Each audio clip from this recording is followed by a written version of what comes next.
The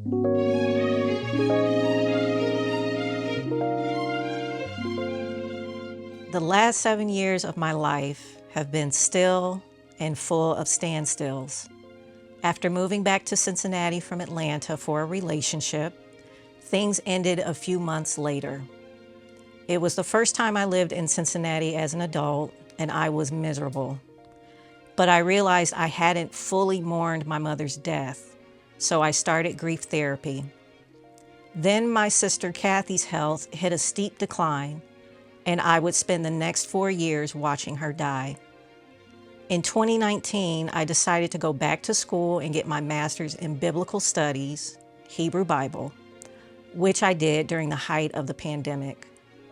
Right before Kathy died, I applied to a PhD program, which began a couple months after Kathy took her last breath.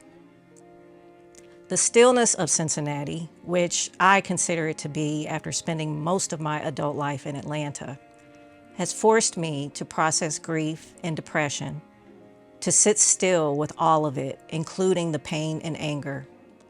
Stillness has also helped me get clear on the kinds of relationships I want in my life, the quality of relationships I want. The stillness of my life has put me on a renewed and passionate pursuit of knowledge, not just knowledge in academia, I hate school, but knowledge of myself and humanity. Being still and knowledge are intertwined, and that combination has empowered me to be even more of who I've always been. My name is Devin Parrish. I'm from Cincinnati, Ohio. I am currently a PhD student, getting my PhD in womanist theology. For most of my life, since I was probably 16, I was a journalist in all media. So print, television, online, the whole, from the ancient to modern scope of journalism. And I still consider myself to be a journalist, and sometimes I'll say I'm semi-retired. But ultimately, I'm a storyteller, and I use words as my music or paint or thread. That's the tool I use, is just words to tell stories. And I see how that's kind of playing out with the work I'm doing now with the PhD stuff. I'm really starting to see where my being a journalist for so many years is really helping me be a great theologian and also stretching the way I tell stories. And I want to bring some kind of storytelling element to academia that I think is missing, because we need more artists in academia doing scholarly work. So I'm trying to bring that level of creativity to the work I'm doing. And I hope to do that as well as I can possibly do it. I think especially since I hit my 40s, I've always kind of had this anyway, but really in my 40s, I love ritual. And I mean like basic, inexpensive stuff. I mean, just simple things like taking time to smell and inhale, you know, the oil you put in your bath water, coffee before you brew it, just kind of like stick your nose over it, take a deep inhale. I love incense. I'm like a second generation incense burner. So I love anything having to do with scent and really things that help you focus on breathing.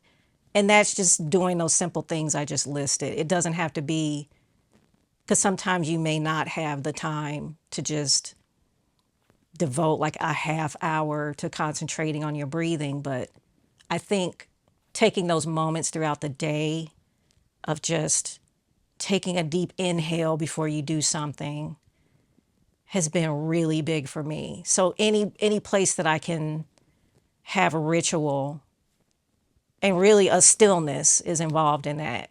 You have to just be still for a moment and just inhale and smell what you're about to get into. So smell as the water is warm and what you've put in the water to take a bath is kind of vaporizing. You just like take that in before you get in the bath, and then you have your hot cup of coffee or tea. You just take that in before you sip it. Just those little moments here and there. That's one of the really basic ways that help me focus and not be so in a hurry.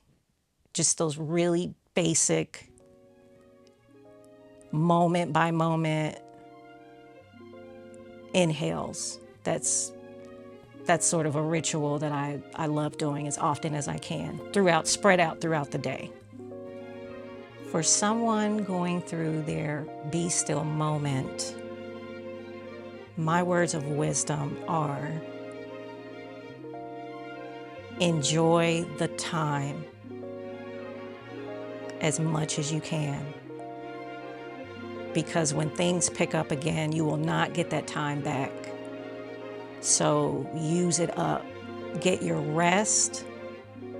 Lay down and close your eyes for a minute, even if you don't fall asleep. Enjoy listening to a bird sing outside your window. I'm just speaking from things that I actually do. Just enjoy the time. Enjoy the time and let your brain rest in the moment.